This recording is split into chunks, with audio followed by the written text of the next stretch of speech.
Bab ke-1085. Bim Bim akhirnya berjalan berdampingan dengan Yasmin menuju area parkir. Tidak ada lagi pembicaraan panjang seperti beberapa menit sebelumnya. Sesekali keduanya saling melirik, lalu sama-sama buru-buru mengalihkan pandangan sambil tersenyum canggung. Suasana yang sempat terasa berat perlahan berubah menjadi lebih ringan, meski masih menyisakan rasa kikuk karena mereka baru saja melewati perpisahan yang nyaris benar-benar terjadi. Sesampainya di depan mobil, Joe sudah lebih dulu naik ke mobil, tetapi dia sengaja tidak terburu-buru menjalankan mobil. Ia membiarkan kedua anak muda itu menyelesaikan pembicaraan mereka tanpa ikut mencampuri lagi. Yasmin memegang tali tas yang tersampir di bahunya. Tatapannya berhenti beberapa saat pada wajah Bim Bim sebelum akhirnya tersenyum tipis. "Aku pulang dulu." Bim Bim mengangguk pelan. "Iya, aku akan pegang janji Kak Bim. Jangan bikin aku kecewa untuk kedua kalinya." Tatapan Bim Bim langsung berubah lebih serius. Ia menganggukkan kepala tanpa ragu. "Siap, Bos." Yasmin tersenyum tipis. Senyum itu sederhana, tetapi cukup membuat hati Bim Bim terasa jauh lebih tenang dibanding beberapa bulan terakhir. Yasmin masuk ke dalam mobil. Beberapa detik kemudian kendaraan itu mulai bergerak meninggalkan area parkir bandara. Bim Bim masih berdiri di tempat sampai lampu belakang mobil itu benar-benar menghilang di balik tikungan. Udara pagi itu berembus pelan menerpa wajahnya. Untuk pertama kalinya setelah berbulan-bulan memikul rasa bersalah, dadanya terasa jauh lebih ringan. Masalahnya memang belum selesai, tetapi setidaknya kini Yasmin sudah mengetahui alasan sebenarnya dan ia tidak lagi harus bersembunyi di balik kebohongan. Sementara itu, di rumah Alfian, suasana kembali ramai seperti biasanya. Baby Binar yang sejak pagi sempat demam kini sudah tertidur nyaman, sesekali mengeluarkan suara kecil setiap kali Alfian mengayunkan tubuh mungilnya di pelukan. Di ruang makan, Aileen sibuk menyuapi Bisma, Seshi, Arlan, dan Awian yang lebih banyak bercerita daripada mengunyah makanan. Masing-masing berebut menceritakan permainan yang mereka lakukan, membuat suasana rumah kembali dipenuhi gelak tawa.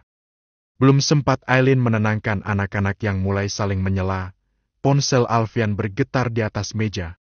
Nama Bim Bim muncul di layar. Alfian langsung mengangkat panggilan itu. "Ya Bim?"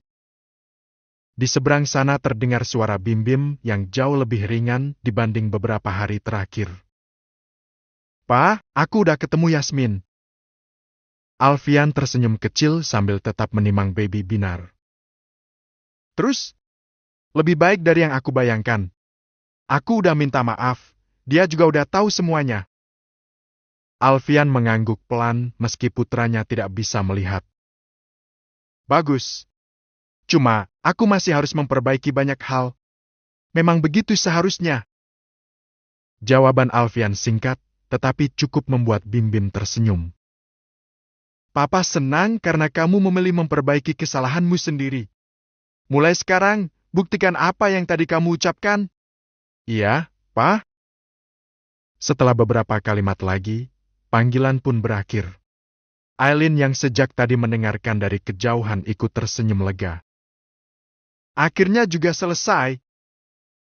Alfian meletakkan ponselnya di meja sambil tertawa kecil. "Rumah ini mungkin mulai besok nggak bakal lihat Bim Bim pasang muka kusut lagi." Aileen mengangguk setuju. "Syukurlah. Jujur saja, lihat dia murung terus rasanya rumah ikut muram." Alfian melirik Baby Binar yang masih terlelap. "Paling beberapa hari lagi dia sudah ribut lagi kayak biasanya. Kalau sudah begitu, baru benar-benar pulih." Keduanya tertawa pelan agar tidak membangunkan Binar. Di rumah Raffi, suasananya tak kalah hangat. Raffi duduk santai di ruang keluarga sambil menikmati secangkir kopi. Sejak tadi ia terus memandangi layar ponselnya dengan senyum yang tidak kunjung hilang. Vio yang baru selesai merapikan mainan anak mereka akhirnya menghampiri. "Dari tadi senyum-senyum sendiri. Habis menang undian?" Raffi terkekeh. "Enggak, aku lagi ngebayangin Bim Bim. Bim kenapa? Raffi langsung menceritakan bagaimana adiknya panik setelah mendengar Yasmin berada di bandara. Ia membayangkan Bim mengendarai motor secepat mungkin, lalu berlari ke sana kemari di terminal internasional dengan sandal jepit berbeda warna. Belum selesai cerita itu, Vio sudah tertawa sampai memegang perutnya. Kasihan amat. Iya, tapi lucu. Vio langsung mencubit pelan lengan suaminya. Usil banget sih. Coba kalau dia benar-benar pingsan karena panik. Raffi mengusap lengannya sambil meringis pura-pura kesakitan. Gak bakal. Karena kadang orang keras kepala memang harus didorong sedikit. Vio menggeleng sambil tersenyum. Sedikit katanya. Itu namanya didorong sampai bandara. Raffi kembali tertawa. Kalau nggak begitu, belum tentu dia sadar kalau ternyata dia nggak sanggup kehilangan Yasmin. Kali ini Vio tidak membantah.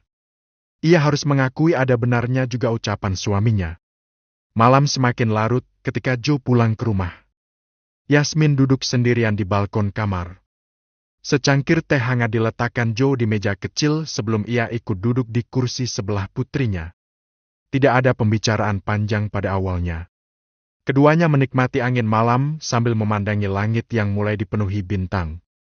Beberapa saat kemudian Joe membuka suara. Beban di hati kamu sudah sedikit berkurang? Yasmin mengangguk pelan. Iya, ayah. Walaupun rasanya masih sedikit sakit hati. Joe tersenyum tipis. Wajar. Tapi ingat, meskipun sudah berbaikan tetaplah jaga diri. Jangan pergi berdua ke tempat sepi. Paham, ayah? Ayah tiap hari ngingetin itu bagaimana bisa lupa? Ia menyesap teh hangatnya sejenak sebelum melanjutkan. Aku hanya sedang berpikir, kenapa dia melakukan itu? Bicaralah nanti dengannya. Tanyakan baik-baik apa masalahnya. Ujar Joe, sebenarnya, dia bisa saja menceritakan alasan Bim yang ternyata untuk melindungi Yasmin. Namun, ia merasa tidak berhak menceritakan itu. Biar saja nanti Bim sendiri yang mengaku di hadapan Yasmin. Yasmin terdiam. Kalimat itu terasa menenangkan. Perlahan ia menyandarkan punggung ke kursi. Untuk pertama kalinya sejak hubungannya dengan Bim berakhir, dadanya tidak lagi terasa sesak seperti sebelumnya. Di tempat lain, suasana yang berbeda justru menyelimuti sebuah ruangan gelap. Cahaya layar laptop menjadi satu-satunya penerangan. Beberapa foto memenuhi layar, menampilkan Bim saat berada di bandara beberapa jam sebelumnya. Di sampingnya tersusun beberapa foto Yasmin yang diambil dari sudut berbeda. Seorang wanita duduk diam sambil memperhatikan semua foto itu. Sudut bibirnya terangkat membentuk senyum tipis yang sulit diartikan. Jarinya meraih ponsel di atas meja, lalu menekan sebuah nomor yang sudah dihafalnya di luar kepala. Mereka mulai berdamai. Suara di seberang hanya menjawab singkat. Kalau begitu kita mulai tahap berikutnya. Sambungan telepon terputus. Wanita itu kembali memandangi foto Bim dan Yasmin sebelum perlahan menutup layar laptopnya. Ruangan kembali gelap, menyisakan pertanyaan besar tentang siapa sosok yang sejak awal mengawasi mereka, serta rencana apa yang sedang dipersiapkan untuk menghancurkan kebahagiaan yang baru saja mulai kembali. Halo, sambil nunggu Abang Bim